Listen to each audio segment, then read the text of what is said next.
Good morning. Good morning mga boss. Lunes, malinis. Nakalis na po yung mga tropa. Ito na po yung mga materialis natin. Sasakay na po papunta po ito sa Agno Pangasinan project. So ceiling project mga boss. So ito.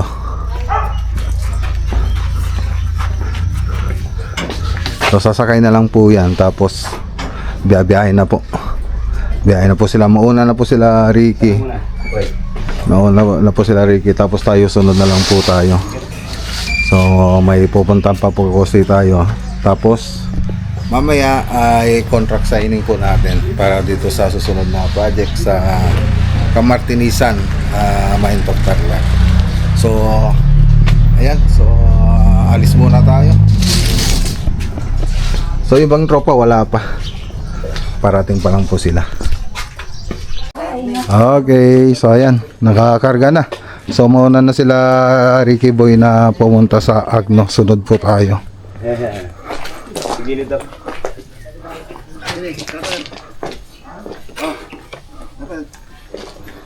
Magkapera ko pato mo.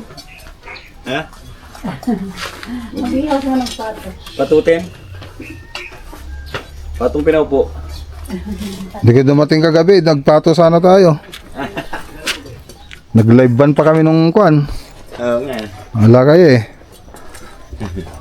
Wala na, mas marami na yung views ni Manong kaysa sa inyo. Walang pa yung banda mo kaya? Walang pa yung banda mo? Walang pa. Walang ano eh. Walang magigitara eh. May gitara na dyan. Hindi naman pwedeng mag-drum si Manu, mag-gitara din. Pwede. Tapos, singer pa. Alright. Gengat ko yan. Gegat.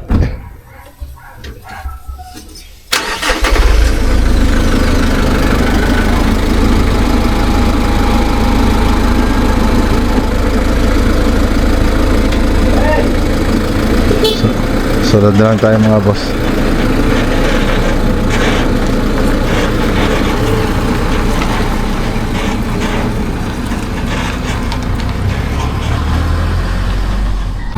Dito tayo sa Marina Arcade mga boss. Bumili tayo ng folding bed para sa mag-stay in na tropa.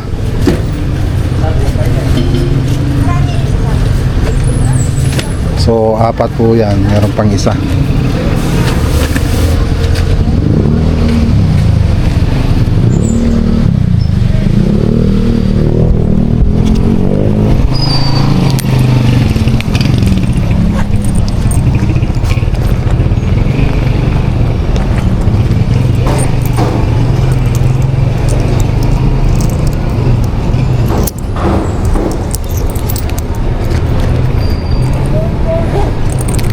Marina Arcade AU. So 1,250 po yung bawat isa niyan. So bumili tayo ng apat. Bali 5,000. Ayan yung pang-apat.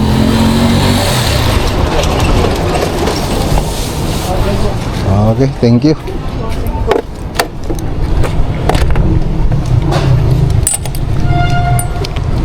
Tara na. Let's go. Uwi muna tayo sa bahay tapos punta tayo ng Agno.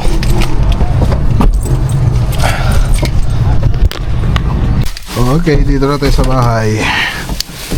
Ayan. So bumili na rin ako na. Ha? Tagal, baka itong week na to. Nang Pinya. Ha? Pinya. Sige. Ibaba ko lang yung mga ano binili ko.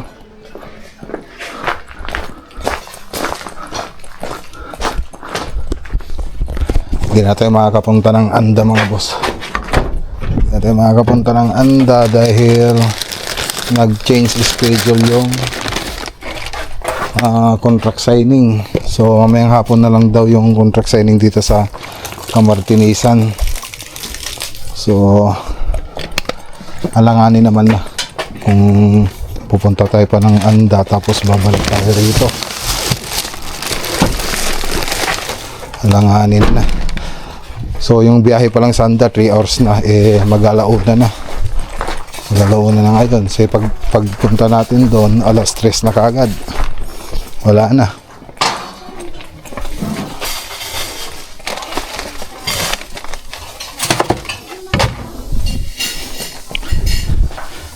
Kaya pinatawag ko si Eric. Ihatid niya na lang yung gamit doon. Ay. Ihatid niya na lang yung mga gamit ng mga tropa.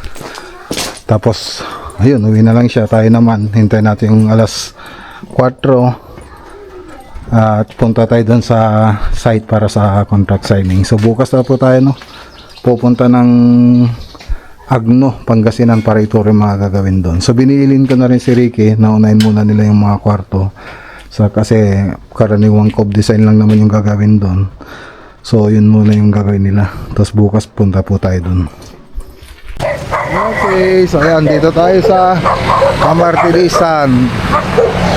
Camartinisan, Camiling Tarlac. So contract signing.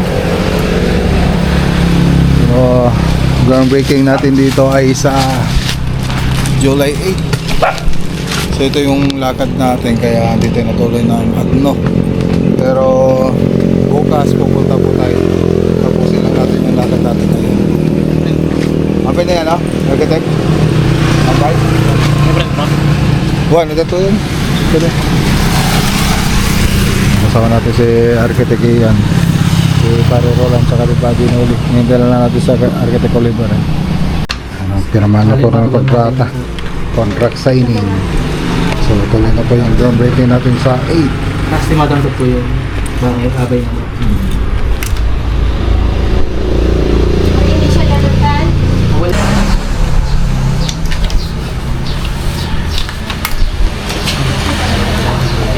Ayun.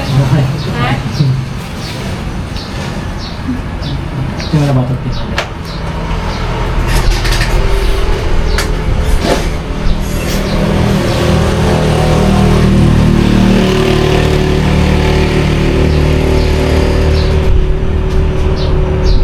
Tayo, nakas ka sa mga ito. Kasatrap. Ritarte siya ko, Ray Kajalugan ko kumatik mauura yun. Yung sarap mong talang? Yung sarap mong talang.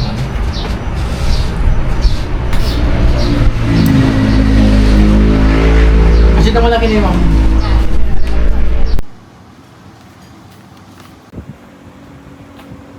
Okay, tapos na po yung contract signing natin. So bukas, mobilize na po tayo.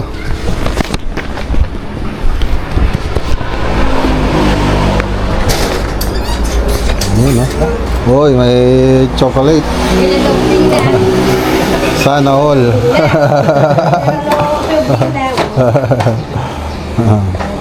Hindi pa nagsisimula, may chocolate na.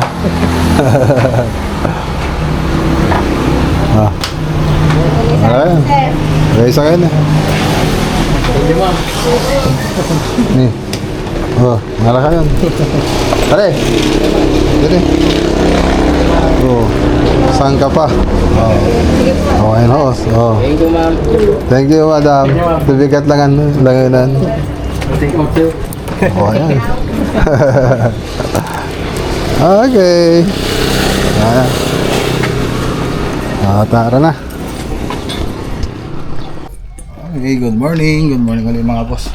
Balik ulit tayo sa Camartinisan project. So, kunin po natin yung down payment para sa project natin doon. So, bukas na po yung groundbreaking. Tara. Mobilize na rin po kami mga boss. So, palis na yung truck kila Foreman. Andun kasi po yung mga materialis natin, mga gamit. So, tara. Okay, dito na tayo mga boss. Dito na yung truck. Foreman dito na rin. So mobilize po tayo.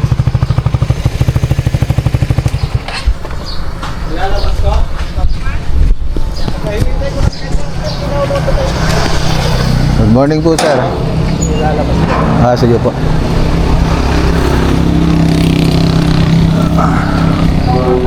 Okay, so ito na yung site na pagpapatayan natin. So 333 square meter.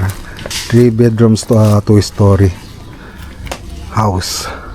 So dito siyang banda. So may kubo dati dito, binuhat namin, nilipat namin dito, pero ito ililipat pa po natin, ito lalagay po natin doon. So dito muna siya, kailangan na may patungan.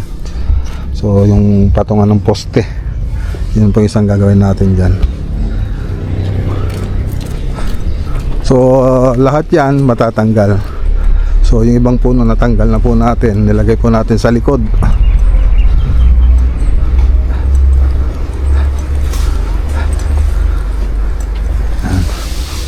So dito naman tayo magbabaraks. Dito magbabaraks. Ito yung mga tinanggal na kahoy dyan mga boss. O baka umapagnan yun nga kuwate gripon. Kita dyan baka umapagnan yun.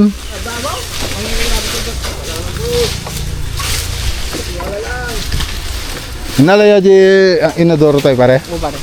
Nadaan sugtan tayo atan eh. So dito rin kami gagawa ng temporary na CR natin.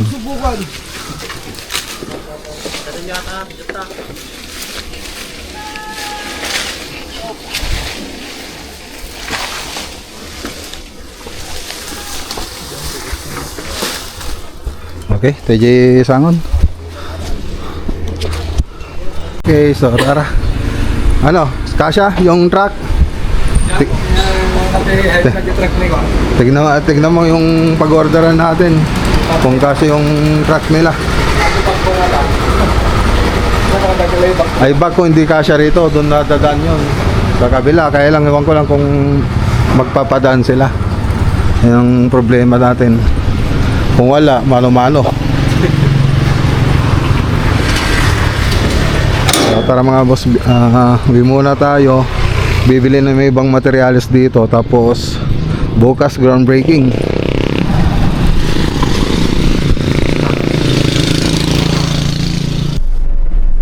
Okay. Punta na po tayo ng Agno. So kahapon sana yung lakad natin doon. So nag-iba kasi yung schedule natin. So ngayon natapos na rin po natin ngayong araw yung lakad natin ngayon. Dito, lakad natin ngayon dito sa Malapit. So ngayon punta na tayo sa Agno para ituro yung gagawin ng mga tropa natin. So tara, kasama natin si Manong Walter from Davao, fresh from Davao. Let's go. Dito na tayo sa Agno. Agno, Poblacion is yung project natin mga boss. Poblacion is Agno, Pangasinan. Pero nasa Agno na tayo. Oh, ganda.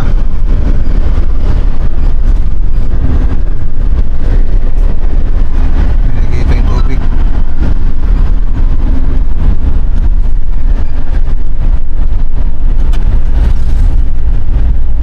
Hey, dito na tayo. Agno, home of the umbrella trucks.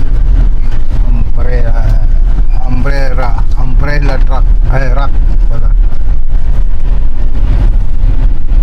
Ngayon po tayo nagkaroon ng project dito mga boss. Dito sa Agno project. Dito sa Agno, Pangasinan.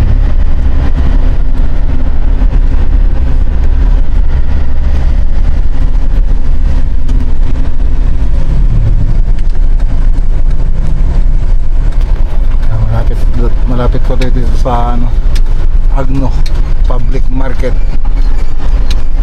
Sa likod lang ng Agno Public Market. Poblacion East Agno, Pangasinan. Okay, dito na tayo. So andito na sila Ricky Boy. Boss. Man, so isuro ka jara bidon da.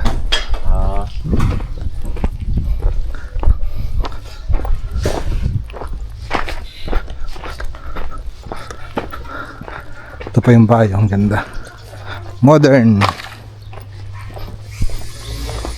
Hindi tayo nakapunta kahapon dito. Ang ganda ng kanya. Ayos ah. Ayos ba? Yes, boss.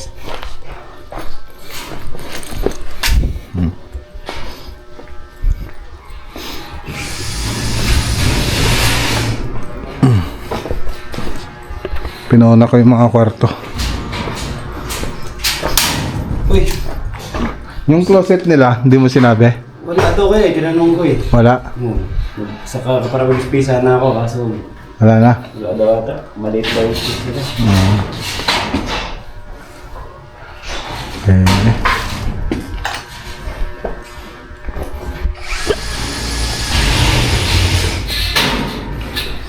So, 1, 2, 3. Tatlong kwarto.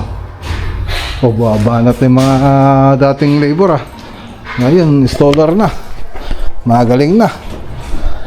Ito yung ano nila. Ano ba yung ulam nila kanina? Sabaw naman. Kanin. Okay, so yan, dito na tayo sa project mga boss. So syempre bago tayo pumasok, pakita ko muna yung 3D animation niya. So yung interior 3D animation niya. So play muna natin mga boss.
Okay, so nakita nyo po sa 3D animation. So kompleto na po siya.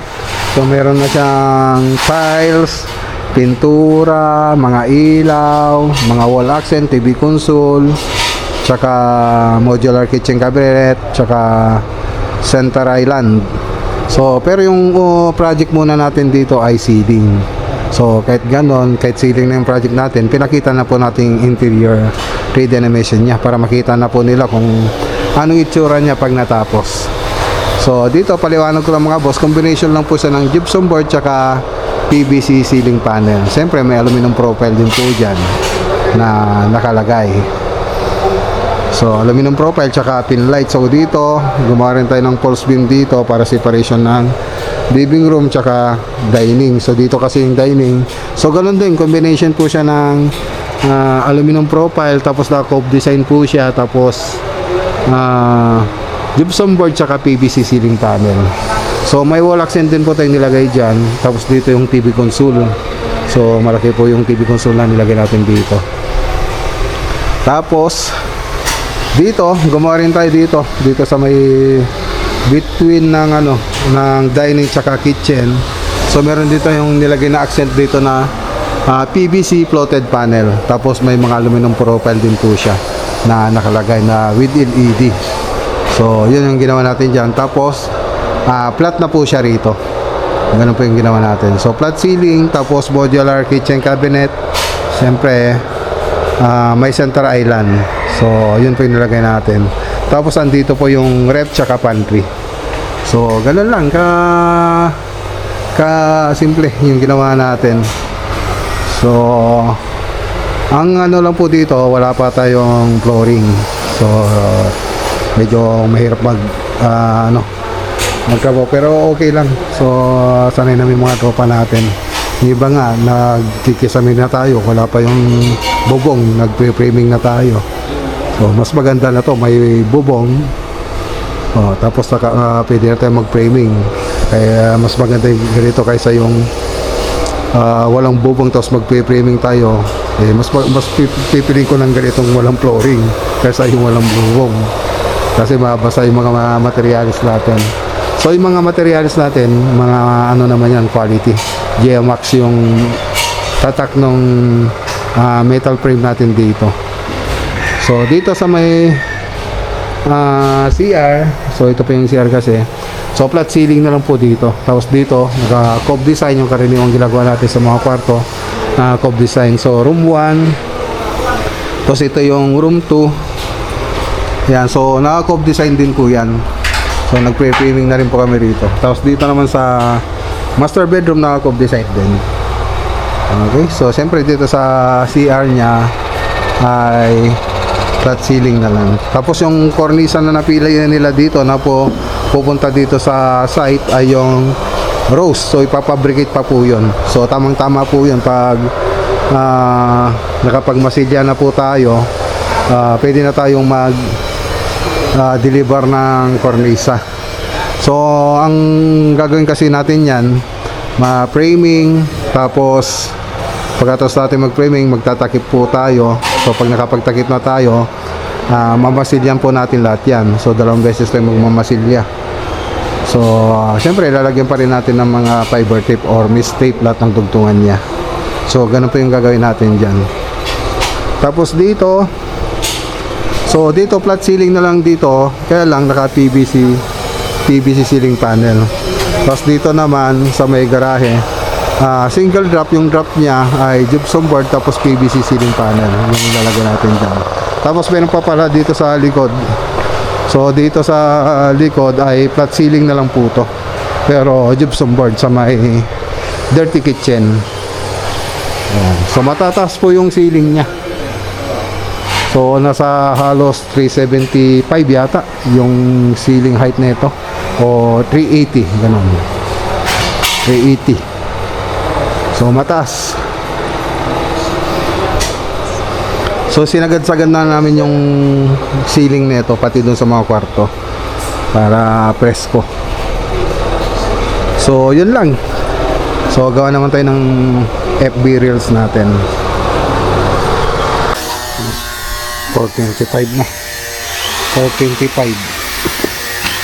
So 3 oras pa yung biyahe natin, siguradong gagabihin na po tayo. So yan, at least ituro ko naman na yung gagawin dito. So bahala na si Ricky Boy. Bahala na si Ricky Boy dito. So uwi na rin po tayo. Gagabihin na po tayo. So marami pa akong gagawin sa bahay, magdodrawing pa ako. Tala kami, Ricky. Sige nga, ingat kayo nga. Sige. Sige, Jepoy, balala kayo dyan ha.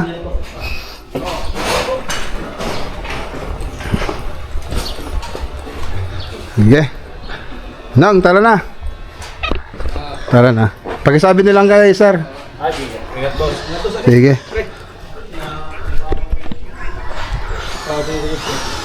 So, gabi na po tayo mga kauwi. Nadalang tayo. Modern shed type.